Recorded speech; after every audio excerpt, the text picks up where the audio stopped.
कांग्रेस की राष्ट्रीय प्रवक्ता साधना भारती का दमोह आगमन हुआ। दरअसल दमोह विधानसभा उपचुनाव के लिए साधना भारती दमोह पहुंची और उन्होंने विभिन्न मुद्दों पर अपनी बात कही।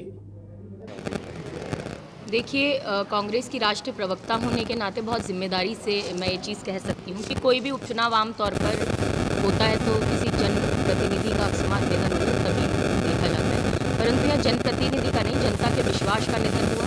लोकतंत्र को लूटतंत्र में बदला गया और उसके बाद हम उपचुनाव देख रहे हैं। ये एक तरीके से थोपा हुआ चुनाव है।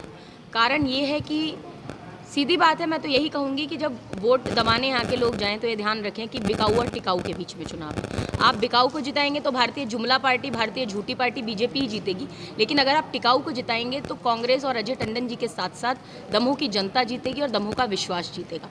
साथ में मैं यही कहूँगी, क्योंकि भारतीय जनता पार्टी का मूल मंत्र सिर्फ एक है कि पहले तो ईवीएम में खराबी कराओ। जैसा कि हम देख चुके हैं, असम में एक भाजपा प्रत्याशी की गाड़ी में जिसमें मतदान किया जा चुका है वो ईवीएम पाई गई। क्रमश ऐसी कई सारी घटनाएं वहां देखी गई।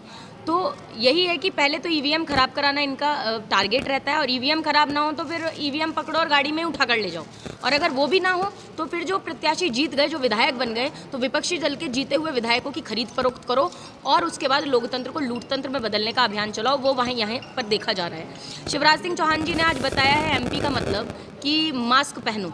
मुझे लगता है कि नरोत्तम मिश्रा जी के कहने के बाद कि वो मास्क पहनने को तैयार नहीं है, आप सब जानते हैं। और हिमंत बिस्वा शर्मा असम में जाके कहते हैं यहाँ तो कोरोना है ही नहीं, मास्क पहनने की आवश्यकता नहीं है। और शिवराज सिंह चौहान जी लगातार पश्चिम बंगाल के चुनाव में बिना मास्क पहने और हाथ मिलाते हुए नजर आए, हमने वीडियोस देखे। तो मुझे लगता है भारतीय जनता पार्टी के लिए एमपी का मतलब मास्क परित्याग हो गया है। तो मुझे ये लगता है ऐसा कि पहले शिवराज सिंह चौहान जी खुद कोरोना गाइडलाइंस का पालन करें। और पश्चिम बंगाल में क्या चुनाव है तो कोरोना भाग गया है, कोरोना छुट्टी पर है। असम में कोरोना छुट्टी पर है। और अभी एक गाइडलाइन, अभी एक पत्रकार ही मुझे बता रहे थे, आदरणीय पत्रकार के माध्यम से मालूम चला कि अभी यहाँ की कोरोना जो गाइडलाइन है उसमें बताया गया दमोह को छोड़कर, तो मतलब जहाँ जहाँ चुनाव है वहाँ वहाँ कोरोना नहीं है। तो फिर तो चुनाव आयोग को पूरे देश में चुनाव करा देना चाहिए, क्योंकि जब कोरोना चुनाव से डरता है तो अच्छी बात है। लेकिन ये एक बड़ी बीमारी है, पेंडेमिक है। 1,15,000 के ऊपर केसेस आ गए हैं और इसे गंभीरता से लेने की आवश्यकता है। कोरोना की वैक्सीन को जिस तरह से एक्सपोर्ट 84 देशों को किया गया और हमारे देश में जिस गति से वैक्सीनेशन दी जा रही है, 70% लोगों को वैक्सीनेशन देने में 12.5 साल लगेंगे और 100% करने में 18 साल।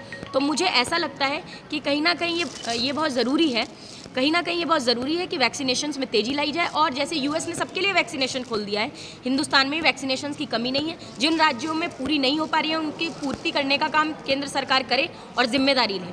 यहाँ शिवराज सिंह चौहान जी आए हैं और बातें बनाने का काम कर रहे हैं। और मुझे पता लगा है उमा जी का भी एक यहाँ पर कार्यक्रम है। अगर उमा भारती जी बुंदेलखंड की बड़ी बेटी हैं तो मैं भी बुंदेलखंड की, साधना भारती भी बुंदेलखंड की छोटी बेटी है। बड़ी बेटी उमा भारती जी का अपमान भाजपा ने करने का काम किया। जैसे किसी शातिर अपराधी को तड़ीपार कर दिया जाता है, ऐसे ही उन्होंने मुख्यमंत्री पद से हटाकर पार्टी के बाहर का रास्ता दिखाया।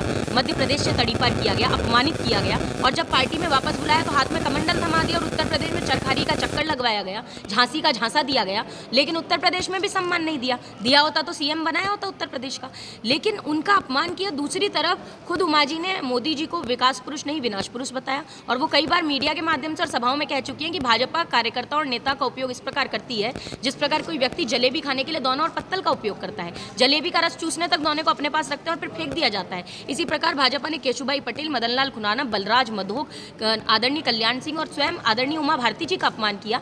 तो दूसरी तरफ बुंदेलखंड की छोटी बेटी को साधना भारती ने अपने इतिहास और वर्तमान की सबसे कम उम्र की राष्ट्रीय स्टार प्रचारक के साथ साथ राष्ट्रीय प्रवक्ता बनाकर पूरे बुंदेलखंड को गौरवान्वित करने का काम किया है।